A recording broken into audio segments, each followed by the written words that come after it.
Praise the lord, హల్లెలూయా. ప్రభువైన యేసుక్రీస్తు నామమునకు ఘనత మహిమ ప్రభావములు కలుగును గాక.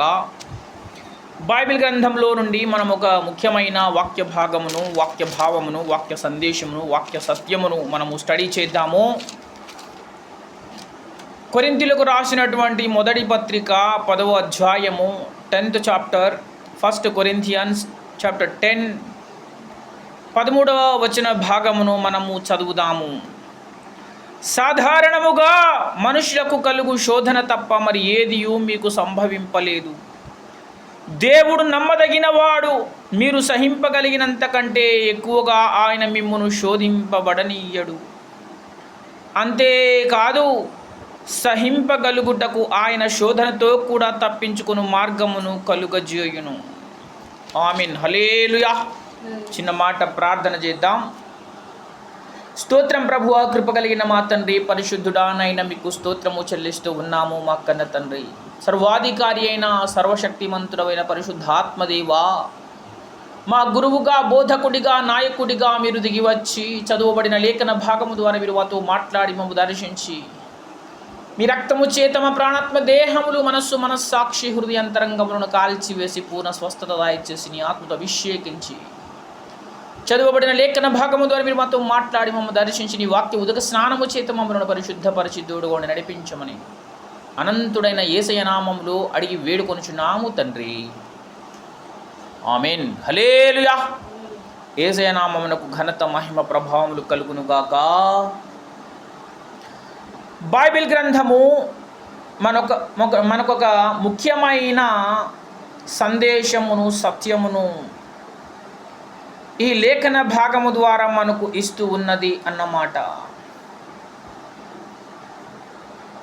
చదవబడిన వాక్య భాగము ఏదో ఆషామాషిగా మాట్లాడుకునే మాట కాదు. అది మనము చదివినటువంటి వాక్యము, మాట, చదివినటువంటి లేఖనము ఏదో మనము ఊరికే పిచ్చాపాటి మాట్లాడుకునే మాటలు కావు. చదువబడిన వాక్యం ఏమిటి అంటే ఇద్దరు సాధారణ మనుషుల మధ్య జరిగే సంభాషణ కాదు ఇది. బైబిల్ గ్రంథము దేవుని ముఖోద్దిష్టాలు అన్నమాట. దేవుని నోట్లో నుంచి ఊడిపడినటువంటి మాటలు, సత్యాలు అన్నమాట. దేవుని మాటలు 7 మారులు కరిగి ఊదినంత పవిత్రములు అని లేఖనము చెబుతూ ఉన్నది అన్నమాట. దేవుని మాటలు, దేవుని వాక్యము అత్యంత పవిత్రమైనవి, పరిశుద్ధమైనవి అని బైబిల్ గ్రంథము తేటగా చెబుతూ ఉన్నది అన్నమాట. అంతేకాదు, లేఖనాలను గూర్చి, బైబిల్లో ఉన్న మాటలను గూర్చి, సత్యాన్ని గూర్చి యేసు ప్రభువారు ఒక మాట చెప్పారు అన్నమాట. ప్రభువారు ఏమని చెప్పారు అంటే, లేఖనాలలో నుండి ఒక సున్నా అయినను, ఒక పొల్లైనను తప్పిపోవుట కంటే భూమి ఆకాశములు గతించిపోవుట సులభము అని ప్రభువారు లేఖనాల యొక్క స్థిరత్వాన్ని, లేఖనాల యొక్క ప్రాముఖ్యతను, లేఖనాల యొక్క విలువను మనకు తెలియజేస్తూ ఉన్నారు ప్రభువారు అన్నమాట. లేఖనము స్థిరమైనది, వాక్యము స్థిరమైనది అని బైబిల్ గ్రంథము ఘంటాపదంగా చెబుతూ ఉన్నది అన్నమాట. దేవుడు మనకు కృపనిచ్చాడు, దేవుడు మనల్ని దీవించాడు, ఆశీర్వదించాడు అన్నమాట. చదవబడిన వాక్య భాగము ద్వారా దేవుడు మనకొక ప్రాముఖ్యమైన సత్యమును, సందేశమును చెబుతూ ఉన్నాడు. ఈ లేఖనాన్ని మనము స్టడీ చేసే ముందు, ఈ లేఖనాన్ని, ఈ వాక్య భాగాన్ని, ఈ కాన్సెప్ట్ని మనము స్టడీ చేసే ముందు అసలు దీని యొక్క నేపథ్యము మనకు అవసరం అన్నమాట. ప్రీవియస్ హిస్టరీ మనకు అవసరం. దీనికంటే ముందు ఏం జరిగిందో మనకు అవసరం అన్నమాట. దీనికంటే ముందు ఏమి జరిగింది, తర్వాత ఏమి జరగబోతోంది, ఇప్పుడు జరుగుతున్నటువంటి ఈ లేఖనాల యొక్క భావం ఏమిటో మనము స్టడీ చేయాల్సిన అవసరం ఉన్నది. 3 భాగాలుగా మనము స్టడీ చేయాలి అన్నమాట. భూత, భవిష్యత్, వర్తమాన కాలాలలో ఈ వాక్యం ఏ విధముగా పనిచేస్తూ ఉన్నది, ఈ వాక్యం యొక్క భూతకాలంలో ఏముంది, ఈ వాక్యం యొక్క భవిష్యత్తులో ఏమున్నది, ఈ వాక్యం యొక్క వర్తమానములో ఏమున్నది అనే 3 విభాగాలుగా 3 కాలాలను మనము పరిశోధన చేయాలి అన్నమాట. సత్యాన్వేషణ జరపాలి, దైవాన్వేషణ జరపాలి, సత్యమును వెదకాలి. వెండిని వెదకినట్లుగా, దాచబడిన ధనమును వెదకినట్లుగా మనము లేఖనాలను పరిశోధన చేయాలి. సత్యమును వెదకాలి అని బైబిల్ గ్రంథం చెబుతూ ఉన్నది. దేవుని వెదకువారు కలరేమో అని దేవుడు ఆకాశం నుండి తొంగి చూస్తూ ఉన్నాడు అట నరులను. దేవుని వెదకువారు కలరేమో అని, దేవుణ్ణి ఎవరైనా వెతుకుతున్నారేమో చూద్దామనుకున్నాడట దేవుడు. బైబిల్ గ్రంథం మరొక చోట చెబుతూ ఉన్నది. అట్లా చూడడం ఎందుకు అంటే, వెదకుడి మీకు దొరుకును అన్నాడు యేసయ్య. అలా వెతికే వారికి నేను దొరుకుదామని చూస్తూ ఉన్నాడన్నమాట దేవుడు. కానీ వెతికేవారు లేరు. వారికి దొరికిపోదాం, నేను వెతికితే దొరికిపోదామని చూస్తూ ఉన్నాడు భగవంతుడు. కానీ వెతికేవారు లేరు అన్నమాట. అందుకే లేఖనము చెబుతూ ఉన్నది, ఆయనట మన హృదయము యొక్క ద్వారము దగ్గర నిలబడి ఆయన మన హృదయపు తలుపులను తట్టుచూ ఉన్నాడు అట. ఆయన వాకిట నిలిచి మన హృదయం అనే తలుపును తట్టుతూ ఉన్నాడు. కానీ ఎవరు కూడా ఆయన కోసము తలుపు తీయడం లేదు అట. నా స్వరమును విని నీవు తలుపు తెరిచిన ఎడల నేను నీ యొద్దకును, నువ్వు నా యొద్దకును, మనం కలిసి భోజనం చేస్తాము అని ప్రభువారు చెబుతూ ఉన్నారు అన్నమాట.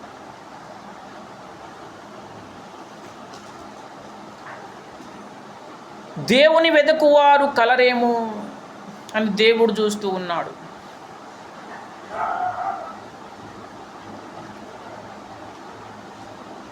దేవునిని మనము వెదకాలి, సత్యమును మనము వెదకాలి, లేఖనాలను వెదకాలి, లేఖనాలను పరిశోధన చేయాలి, సత్యమును మనం పరిశోధన చేయాలి, ప్రతి విషయాన్ని మనం పరీక్షించాలి, పరిశోధన చేయాలి. ఆయా ఆత్మలను నమ్మక, ప్రతి ఆత్మను నమ్మక, ఆయా ఆత్మలు దేవుని సంబంధమైనవో కావో పరీక్షించుడి అన్నాడన్నమాట దేవుడు. ప్రతి ఆత్మను నమ్మొద్దట, ఆ ఆత్మలు దేవుని సంబంధమైనవా కావా అని పరీక్షించాలి, పరిశోధన చేయాలి, అన్వేషణ చేయాలి, సత్యాన్వేషణ చేయాలి అన్నమాట. బైబిల్ గ్రంథం ఎన్నో చోట్ల అన్వేషణ గురించి చెబుతూ ఉన్నది అన్నమాట. మనం అన్వేషించాలి. అడుగుడి మీకు ఇవ్వబడును, తట్టుడి మీకు తీయబడును, వెదకుడి మీకు దొరుకును, తట్టు ప్రతి వాడు పొందును, వెదకువానికి దొరుకును అని లేఖనము మనకు వాగ్దానం చేస్తూ ఉన్నది అన్నమాట. అందుకే మనం వెదకాలి, బైబిల్ గ్రంథాన్ని వెదకాలి, వాక్యమును వెదకాలి, లేఖనాలను మనం వెదకాలి. వెండిని వెదకినట్లుగా, దాచబడిన ధనమును వెదకినట్లుగా మనం వెదకాలి అన్నమాట. 1000 కొలది వెండి బంగారు నాణ్యముల కంటే నీవిచ్చిన ధర్మశాస్త్రం నాకు మేలు అంటాడనమాట భక్తుడు. దివారాత్రములు నేను ఈ ధర్మశాస్త్రమును ధ్యానించుచున్నాను అన్నాడనమాట దావీదు మహారాజు. మనము దివారాత్రములు దేవుని లేఖనాలను ధ్యానము చేయాలి, స్టడీ చేయాలి అన్నమాట. మెట్టుకు మనం చదివినటువంటి లేఖన భాగం మనతో చెబుతున్న విషయాన్ని మనం కొంచెం అవలోకనం చేద్దాం. బైబిల్ గ్రంథం మనకు చెప్పేటువంటి విషయం ఏమిటి అంటే, మీరు సహింపగలుగుటకు ఆయన శోధనతో కూడా తప్పించుకుని మార్గమును కలుగజేయును. మీరు సహింపగలిగినంత కంటే ఎక్కువగా ఆయన మిమ్మల్ని శోధింపబడనీయడు అని లేఖనము చెబుతూ ఉన్నది అన్నమాట. ఇక్కడ మనం స్టడీ చేయవలసిన విషయం ఏమిటి అంటే, శోధన సహించుట అనేది ఈ లేఖనాల యొక్క ప్రధానమైన ఉద్దేశము అన్నమాట. శోధనను సహించుట, శోధన సహించువాడు ధన్యుడు అన్నాడు దేవుడు. శోధనను మనం సహించాలి. శోధన సహించిన భక్తుల యొక్క లిస్టు చెబితే ఒక పెద్ద లిస్టే తయారవుతుందన్నమాట. శోధన సహించిన భక్తుల యొక్క లిస్ట్. శోధన సహించుట ఎవరు సహించారు శోధన? దేనికోసం మనం శోధన సహించాలి? ఎవరి కోసం సహించాలి అంటే, దేవుడు ఈ శోధన సహించే వారి కంటే ముందుగా ఒక విషయాన్ని చెబుతూ ఉన్నాడు. అదేమిటి అంటే, మనము విధేయత నేర్చుకోవాలి అట. ఈ శోధన ద్వారా మనం ఏమి నేర్చుకోవాలి? విధేయత నేర్చుకోవాలి. విధేయత. మనము దేవునికి విధేయులము కావాలి అన్నమాట. దేవునికి మనము విధేయత చూపించాలి. ఒబీడియన్స్ అన్నమాట. హెబ్రీలకు రాసిన పత్రిక మనతో చెబుతూ ఉన్నది. ఏమని చెబుతూ ఉన్నది అంటే, తన కుమారుని శ్రమల ద్వారా సంపూర్ణునిగా చేయుట ఆయనకు తగును. యేసు ప్రభు వారిని సంపూర్ణునిగా చేయడానికి దేవుడు వాడినటువంటి పరికరము శ్రమ అన్నమాట. శ్రమ ద్వారా యేసు ప్రభు వారిని దేవుడు, తండ్రి అయిన దేవుడు సంపూర్ణునిగా చేశాడు అని లేఖనము చెబుతూ ఉన్నది అన్నమాట. సంపూర్ణ పరచు వారికి, పరచబడు వారికి ఒకటే మూలము. యేసయ్య శ్రమల ద్వారా సంపూర్ణుడయ్యాడు కాబట్టి యేసయ్యను నమ్మిన వారు కూడా శ్రమల ద్వారానే సంపూర్ణులు కావాలి అని అక్కడ లేఖనం మనకు చెబుతూ ఉన్నది అన్నమాట. అంటే మనము శోధన సహించాలి, శ్రమల ద్వారా నడవాలి అన్నమాట. అలా నడిచిన భక్తులు ఎవరైనా ఉన్నారా? శోధన సహించి శ్రమల గుండా నడిచి దేవుని దగ్గర మెప్పు పొంది విధేయత చూపించినటువంటి భక్తులు ఎవరైనా ఉన్నారా అంటే, యోబు భక్తుడు మనకు కనబడతాడనమాట. భక్తుడైన యోబును గురించి లేఖనము చెబుతూ ఉన్నది. ఏమని చెబుతుంది లేఖనము? యోబును గురించి ఏమని చెబుతోంది అంటే, అతడు ఎలాంటి వాడట? అతడు న్యాయవంతుడును, యథార్థవర్తనుడును, చెడుతనమును విసర్జించినవాడు. అంత మంచి వ్యక్తి అన్నమాట యోబు భక్తుడు. యోబు గొప్ప మంచి వ్యక్తి అన్నమాట. గొప్ప వ్యక్తి, మంచి వ్యక్తి అన్నమాట. అంత మంచివాడైన వ్యక్తి దేవుని దగ్గర విధేయతను నిరూపించుకోవాల్సిన అవసరం వచ్చింది అన్నమాట. దేవుడు పరీక్షించాడు, నా భక్తుడైన యోబు సరిగా ఉన్నాడా, విధేయత చూపిస్తాడా, నమ్మకం విశ్వాసం ఉంచుతాడా, ఏదైనా శోధన వస్తే వదిలేసి పారిపోతాడా, నాకెందుకు ఈ దేవుడు అంటాడా, యోబు ఏం చేస్తాడు అసలు అని పరీక్షించుదామనుకున్నాడు. ఆ పరీక్షకు అలా అనుకోవడానికి కూడా ఒక కారణం అన్నమాట. శోధకుడు, సైతాన్ అనే శోధకుడు దేవుణ్ణి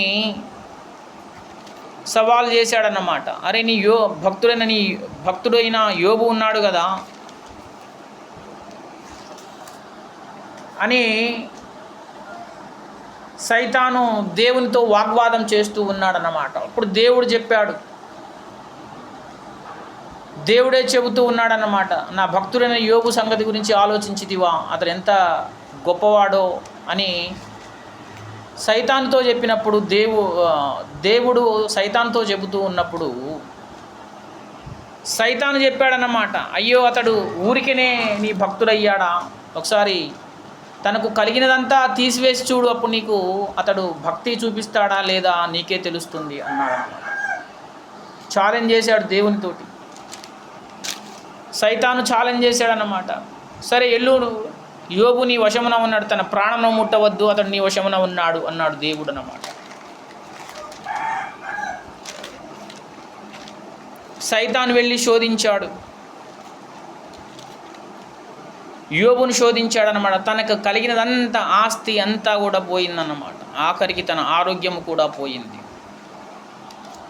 అయినా తన నమ్మకాన్ని, తన విశ్వాసమును, దేవుని పట్ల తనకున్న విశ్వాసమును, విధేయతను వదిలిపెట్టలేదన్నమాట. దేవుని పట్ల ఉన్నటువంటి విశ్వాసము, విధేయతను యోబు భక్తుడు వదిలేయలేదు. అతడు తన విధేయతను చూపించుకున్నాడు, తన విశ్వాసమును నిరూపించుకున్నాడు అన్నమాట. శోధన సహించాడు. ఎన్ని బాధలు వచ్చినాయి యోబుకు. పిల్లలు చనిపోయారు, ఆస్తులు పోయినాయి, అంతా పోయిందన్నమాట. తనకున్న యావదాస్తి పోయింది. ఆఖరికి తనొక్కడు, తన భార్య, తను ఇద్దరే మిగిలారన్నమాట. ఆఖరికి తన ఆరోగ్యం కూడా పోయింది. ఆరోగ్యము పోయి తను ఎవరిని గుర్తుపట్టలేనటువంటి పరిస్థితిలో ఉన్నాడన్నమాట యోబు భక్తుడు. అలాంటి పరిస్థితులలో తన విధేయతను నిరూపించుకున్నాడు. దేవుణ్ణి వదిలేయలేదన్నమాట. అయ్యో, నాకు దేవుడు ఇంత అన్యాయం చేశాడే, దేవుడు నాకు అన్యాయం చేశాడు అని చెప్పలేదు. దేవుడు మేలు చేస్తే మనం అనుభవిస్తాము, సంతోషిస్తాము. దేవుని వలన మనకి ఏదైనా శ్రమ కలిగితే మనం సహించకూడదా అని అంటాడనమాట యోబు భక్తుడు. ఎంత విధేయత! అంతా పోయిన తర్వాత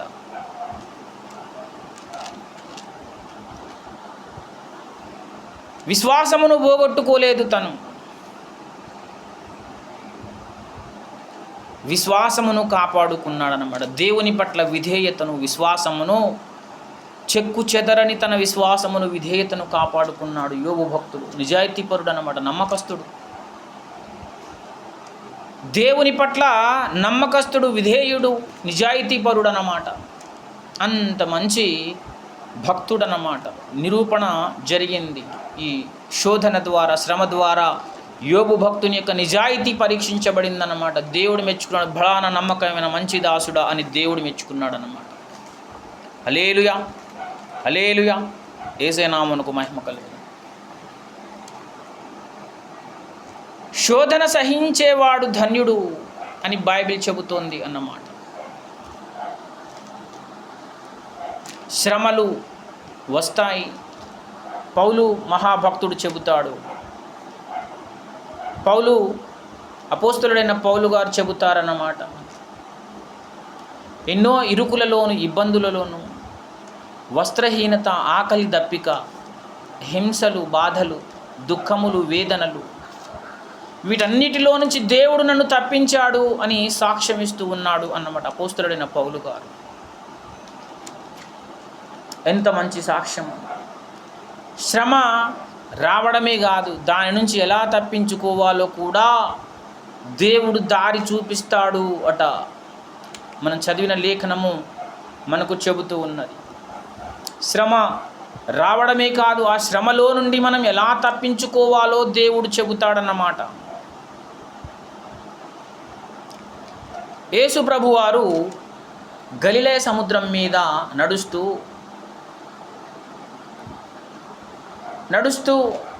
వచ్చారన్నమాట. అందుకు శిష్యులు అర్ధరాత్రి వేళ యేసు ప్రభువారు గలిలయ సముద్రం మీద నడుచుకుంటూ శిష్యులున్న పడవ వైపు నడుచుకుంటూ వస్తున్నాడన్నమాట. భయపడ్డారు, శిష్యులందరూ భయపడ్డారన్నమాట. అయ్యో భూతమని కేకలేశారు. అంతలో యేసయ్య నేనే భయపడకుడి అని ప్రభువారు చెప్పిన తర్వాత, ప్రభువా నీవే అయితే నేను కూడా నీళ్ళ మీద నడవడానికి నాకు సహాయము చెయ్యండి అంటాడనమాట పేతురు భక్తుడు. అందుకు యేసయ్య రాని తనతో చెప్పడంతో పేతురు నీళ్ళ మీద నడవడం ప్రారంభిస్తాడు. నీళ్ళ మీద కొంత దూరం నడిచిన తర్వాత పేతురు భక్తుని లోపల ఒక అపనమ్మిక, ఒక అవిశ్వాసం అనేది మొదలైందన్నమాట. పక్కన తుఫాను వస్తోంది. అంతవరకు నిశ్చలంగా ఉన్న సముద్రం మీద తను నడుస్తూ ఉన్నాడు. ఏ భయం లేదన్నమాట. యేసయ్య ఎదురుగా ఉన్నాడు, రమ్మని పిలిచిన వాడు ఎదురుగా ఉన్నాడు. నడిచాను కొంత దూరం, ఏ భయం లేదు ఇప్పటిదాకా. ఇన్ని అడుగులు వేసేదాకా నాకు ఏ భయం లేదు.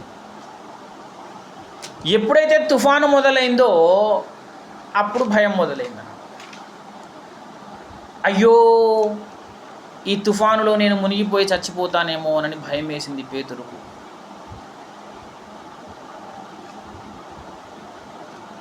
అంత దూరం నడిచేదాకా నువ్వు మునిగిపోని వాడివి, తుఫాను ముంచేస్తుందని ఎలా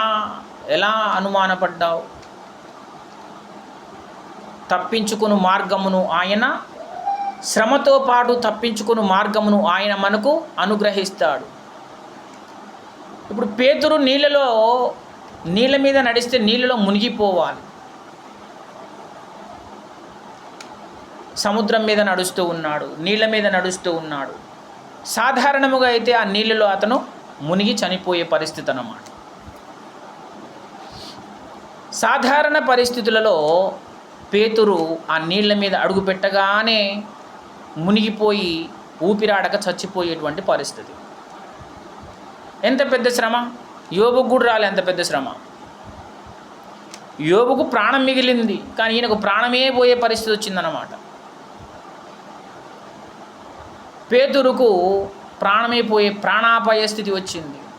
తప్పించుకుని మార్గమును దేవుడు చూపించాడు. ఏం మార్గం చూపించాడు? తనకు నీళ్లకున్న శక్తిని దేవుడు తొలగించాడు. నీళ్లు ముంచి వేసేసేటువంటి శక్తిని దేవుడు తొలగించి నీళ్ల మీద తను నడవగలిగేటువంటి పరిస్థితి తప్పించాడనమాట. దేవుడు తప్పించాడు, శ్రమల నుంచి తప్పించాడు, ప్రాణాపాయ స్థితిలో నుంచి తప్పించాడు. నీళ్లకున్న శక్తి పోయిందన్నమాట. ముంచి వేసేటువంటి శక్తి పోయి తనను ముంచకుండా ఉండేటువంటి మరొక శక్తిని దేవుడు క్రియేట్ చేసి తనను తప్పించాడు అన్నమాట. ఆ శ్రమలో నుంచి, ప్రాణాపాయ స్థితిలోంచి తప్పించాడు. శోధన వచ్చింది, కానీ దానిని తప్పించుకునే మార్గాన్ని కూడా దేవుడు చూపించాడు.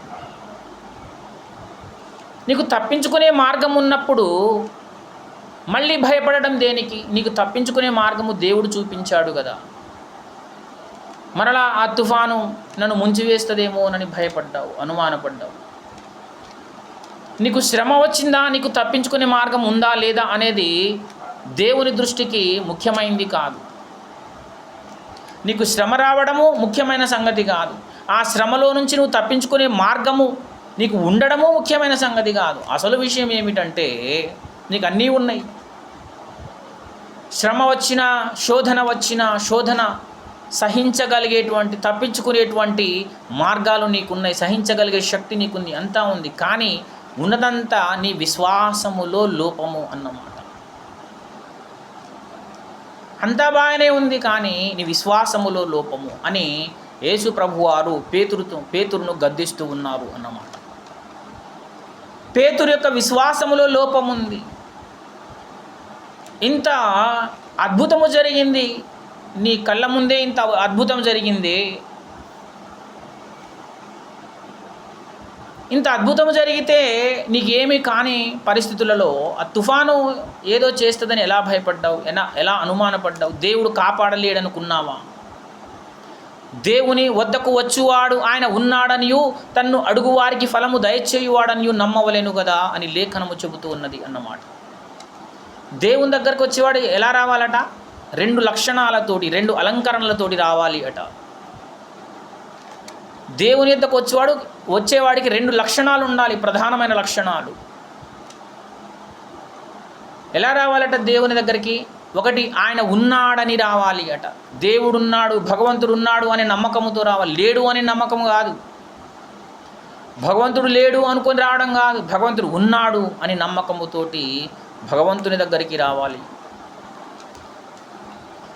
చాలామంది ఈ కాలంలో, ప్రస్తుత తరంలో సైన్స్ బాగా డెవలప్ అయిన తర్వాత Einstein science, sir Isaac Newton, ఇలా చాలామంది శాస్త్రవేత్తలు, మహామహులైన శాస్త్రవేత్తలు అనేక విషయాలను డిస్కవరీ చేసిన తర్వాత ఇప్పుడు సైన్స్ చదువుకొని చాలామంది హేతువాదులుగా మారిపోతూ ఉన్నారు అన్నమాట. ఎందుకు అంటే సైన్స్ ఉంది కాబట్టి భగవంతుడు లేడు. ఇదంతా సైన్స్ ప్రకారం జరిగింది, సైంటిఫికల్గా జరిగింది కాబట్టి భగవంతుడు లేడు అట. ఎంత పిచ్చి వాదనో చూడండి. ఇప్పుడు సైంటిఫికల్గా ఇవన్నీ ఎగ్జిస్ట్ అయి ఉంటే దేవుడు ఎందుకు ఉండడు? దేవునికి ఇక్కడ సైంటిఫికల్ ఎగ్జిస్టెన్స్కి ఉన్న సంబంధం ఏమిటి అసలు? వాళ్ళకు అసలు విషయం ఏమిటంటే దేవుడు, భగవంతుడు అంటే ఏమిటో ఈ హేతువాదులకు కరెక్ట్గా నిర్వచనమే తెలియదన్నమాట. హేతువాదులకు దేవుడు అనగా, భగవంతుడు అనగా సరి అయిన నిర్వచనం, they don't know the definition of God. దేవుడు అనే మాటకు అర్థమే తెలియదు, నిర్వచనమే తెలియని వారు అన్నమాట హేతువాదులు. దేవుడు అంటే ఏమిటి సాధారణంగా అందరికీ తెలుసు, దేవుడు అంటే ఏమిటో. ఈ హేతువాదులకే ఇంకా తెలియదు అనుకుంటా. సాధారణముగా ప్రతి మనిషికి తెలుసు. ఏమని తెలుసు? దేవుడు అంటే ఏమిటి అంటే, దేవుడు అనగా సర్వోన్నతుడు, సర్వశక్తిమంతుడు, సర్వాధికారి, సర్వజ్ఞుడు, సర్వంతర్యామి, సృష్టి స్థితి లయకారకుడు, అనంతుడు, ఆది అంతము లేని ఆది మధ్యాంతరహితుడు, అనంతుడు, సర్వ సృష్టికర్త, ఆయన సర్వవ్యాపి, సర్వజ్ఞుడు అన్నమాట. అది దేవుడు అంటే భావము, అర్థము. అంటే ఇప్పుడు హేతువాదులు చెప్పేటువంటి విషయం ఏమిటి? హేతువాదులు చెప్పేది ఏంటి అంటే, సైంటిఫికల్గా ఇదంతా ఎగ్జిస్ట్ అయి ఉంది కాబట్టి దేవుడు లేడు అనేది వారి వాదన. ఇప్పుడు రిలేషన్ చూద్దాం. వాళ్ళు ఈ సైంటిఫికల్ థియరీకి దేవుడు అనే మాటకు మధ్య రిలేషన్ చూద్దాం. ఇప్పుడు దేవుడు అంటే ఏమనుకున్నాము?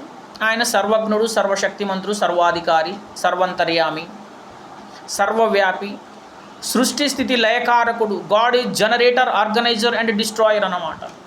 సమస్తను సృజించిన వాడు, సర్వజ్ఞుడు, సర్వశక్తిమంతుడు. ఇప్పుడు ఒక మాట, దేవుని ఒక లక్షణం ఏంటి? సర్వశక్తిమత్వము. దేవుడు అంటే సర్వశక్తిమంతుడు అని. ఇక్కడ హేతువాదులు చెప్పింది ఏంటిది? ఇదంతా సైంటిఫికల్ థియరీ, సైంటిఫికల్గా ఎగ్జిస్ట్ అయి ఉన్నది అని. దేవుడు సర్వశక్తిమంతుడైనప్పుడు ఈ సైంటిఫికల్గా ఎగ్జిస్ట్ అయిన వస్తువులను ఆయన తయారు చేయలేడా? అది ప్రశ్న అన్నమాట. ఇదంతా సైంటిఫికల్గా ఎగ్జిస్ట్ అయి ఉన్నది. ఈ సైంటిఫికల్ ఎగ్జిస్టెన్స్ని ఈ విధంగా సైంటిఫికల్గా దేవుడు తయారు చేయలేడా సృష్టిని? దేవుడు చేసిన సృష్టి సైంటిఫికల్గా ఉన్నది. ఆయన తయారు చేయడమే సైంటిఫికల్గా తయారు చేశాడు అన్నమాట. ఆయన సృష్టికారకుడు, స్థితికారకుడు, లయకారకుడు అన్నమాట. సృష్టి చేసినప్పుడే అంతా కూడా సైంటిఫికల్గా చేశాడన్నమాట. దేవుడు సమస్తాన్ని సైంటిఫికల్గా చేశాడు. ఎలక్ట్రాన్ యొక్క విన్యాసం, ఎలక్ట్రాన్, ప్రోటాన్, న్యూట్రాన్ కలిసి ఒక సెల్ అనేది ఏర్పడాలి. ఈ విధముగా ఒక కెమికల్ రియాక్షన్స్ సైంటిఫికల్గా ఇదంతా కూడా ఈ విశ్వమంతా కూడా ఎగ్జిస్ట్ అవ్వాలి అని శూన్యంలో సకల బ్రహ్మాండములు సృజించిన, మాటతోడి సృజించిన సర్వశక్తిమంతుడు అన్నమాట దేవుడు. సైంటిఫికల్గా తయారు చేయడం దేవునికి చేత కాదా? ఆయన సర్వశక్తిమంతుడైనప్పుడు సైంటిఫికల్గా ఈ విశ్వాన్ని తయారు చేయడం ఆయనకు కష్టమైన పని కాదు కదా. అంటే చాలామంది ఈ విధంగా అనుకొని హేతువాదులుగా మారిపోయి దేవుడు లేడు అని ప్రచారం మొదలుపెట్టారన్నమాట. దేవుని వద్దకు వచ్చేవాడు ఎలా రావాలి? ఆయన ఉన్నాడని రావాలి. దేవుడు ఉన్నాడు. ఇంకా కొంతమంది ప్రశ్న ఏం ప్రశ్నిస్తారంటే, దేవుడు ఉన్నాడా? ఉంటే నాకు చూపించమని చెప్పండి. దేవుడు ఇప్పుడు నా ముందు నాకు కనబడితే దేవుడు ఉన్నాడని నమ్ముతా నేను. దేవుడు ఇప్పుడు నా కళ్ళ ముందు కనపడాలి, నాకు కనపడాలి. నువ్వు కనపడినట్టు దేవుడు నాకు కనపడితే నేను దేవుడు ఉన్నాడని నమ్ముతా అని వాళ్ళు ఉన్నారన్నమాట. దేవునికున్న ఒక లక్షణము పేరు అదృశ్యుడు. దేవునికున్న ఒక పేరు అదృశ్యుడు అన్నమాట. భగవంతునికి దైవాన్వేషకులు, సత్యాన్వేషకులు పెట్టిన ఒక పేరు ఏమిటంటే అదృశ్యుడు. భగవంతుడు అంటే అదృశ్యుడు అన్నమాట. కనబడకుండా ఉండగలిగిన వాడు అన్నమాట. దేవుడు కనబడకుండా ఉండగలిగేవాడు, అదృశ్యుడైన వాడు అన్నమాట. ఆ అదృశ్యుడైన వాణిని మనము చూడబోతూ ఉన్నాము, ముఖాముఖిగా చూడబోతూ ఉన్నాము. ఈరోజు దేవుడు ఉంటే నాకు కనబడమని చెప్పు, నేను దేవుని నమ్ముతాను అనే వారికి బైబిల్ చెప్పే సమాధానం ఏమిటిదంటే, ఆయన ప్రతి నేత్రముకు కనబడతాడు. ప్రకటన గ్రంథములో కనుక మనము చూసినట్లయితే ప్రకటన గ్రంథం మనకు ఈ విధముగా ప్రకటన గ్రంథం 1వ అధ్యాయం మనతో ఈ విధముగా మాట్లాడుతూ ఉన్నది. ఇదిగో ఆయన మేఘారూఢుడై వచ్చుచున్నాడు, ప్రతి నేత్రము ఆయనను చూచును, ఆయనను పొడిచిన వారును చూచెదరు, భూజనులందరూ ఆయనను చూచి రొమ్ము కొట్టుకుందురు. అవును, ఆమేన్. బైబిల్ చెబుతోంది, దేవుడు ఉంటే కనబడమని చెప్పు నాకు అనే వాళ్లకు బైబిల్ చెప్పే సమాధానం, ఆయన ప్రతి నేత్రముకు కనబడబోతున్నాడు. ఆయన రాబోతూ ఉన్నాడు. ఆయన ప్రతి నేత్రానికి, ప్రతి ఒక్కరికి కనబడతాడన్నమాట. ఆయనను చూచి భూజనులందరూ రొమ్ము కొట్టుకుంటారట అని బైబిల్ చెబుతోంది.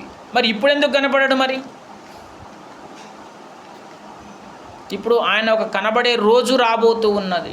ఇక ఆ తర్వాత ఆయన ఎప్పటికీ కనబడకుండా ఉండే పరిస్థితి, ఆ రోజు నుంచి అందరికీ కనబడతాడు అన్నమాట. అప్పటిదాకా వెయిట్ చేయాలి. ఆయన రాకడ దాకా వెయిట్ చేయాలన్నమాట. అప్పుడు కనబడతాడు ఆయన. మనము బైబిల్ గ్రంథము చెప్పేటువంటి మరొక విషయం, మనం నిరీక్షణ కలిగి ఉండాలి. దేవుని ప్రజలు నిరీక్షణ కలిగి ఉండాలి అన్న ఉద్దేశముతోటి దేవుడు కనబడడం లేదన్నమాట. అందుకు ఆయన అదృశ్యుడుగా ఉన్నాడు.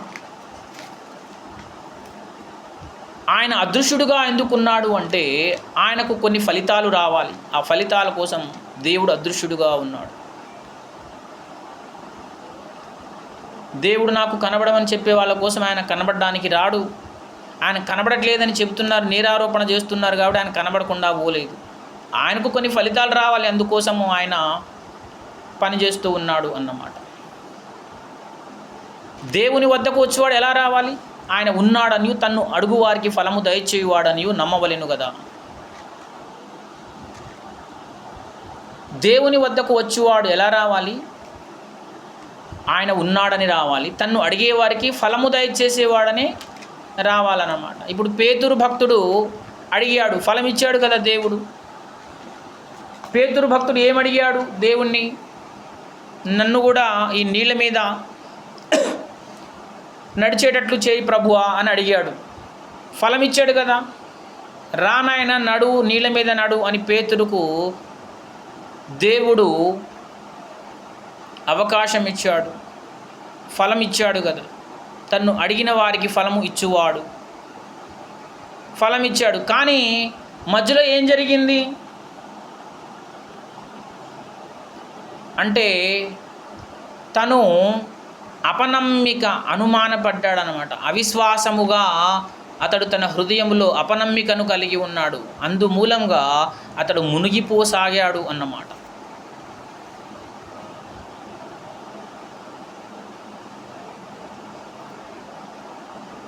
శోధన సహించువాడు ధన్యుడు.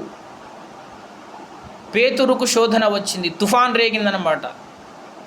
సముద్రములో తుఫాను, శోధన వచ్చింది, శ్రమ వచ్చింది. సహించి దేవుని దగ్గర గొప్ప విశ్వాసిగా, విధేయతగా నిరూపించుకోవాల్సిన పరిస్థితులలో తను అపనమ్మిక కలిగినట్లుగా దేవుడు గద్దించే పరిస్థితి తెచ్చుకున్నాడన్నమాట. మనము శ్రమలను సహించి దేవుని కుమారుని పోలికగా మనము మార్చబడాలి అని లేఖనం మనతో చెబుతూ ఉన్నది. కనుక మనం ప్రార్థన చేద్దాం. ఎవరో ఏదో అన్నారని, హేతువాదులు ఏదో అన్నారని మనం అన్ని విషయాలను పట్టించుకోము. పేతురులాగా మనం సముద్రంలో మునిగిపోము. మనం అడుగు పెట్టాము, నాగటి మీద చెయ్యి పెట్టి వెనక తట్టు చూచువాడు నాకు పాత్రుడు కాడన్నాడు యేసయ్య. మనము యేసయ్య మార్గంలో నడవాలని అడుగు పెట్టాము కనుక మళ్ళీ వెనక్కి చూడకుండా మనం విశ్వాసము చేత యేసయ్య వైపు చూచుచు మన ఎదుట ఉంచబడిన పరుగు పందెములు ఓపికతో మనము పరుగెత్తుదామని. హల్లెలూయా, హల్లెలూయా. యేసయ్య నామమునకు మహిమ కలుగును గాక. ప్రార్థన. స్తోత్రం ప్రభువా, కృప కలిగిన మా తండ్రి, పరిశుద్ధురానైన మీకు స్తోత్రం చెల్లిస్తూ ఉన్నాం. మీ రక్తము చేత మమ్మను కాల్చండి ప్రభువా, మీ కనికరము చూపండి, కృప చూపండి మా తండ్రి. మాలో అపనమ్మిక లేకుండా, అవిశ్వాసము లేకుండా, అవిధేయత లేకుండా నీ రక్తము చేత కాల్చివేసి ప్రభువా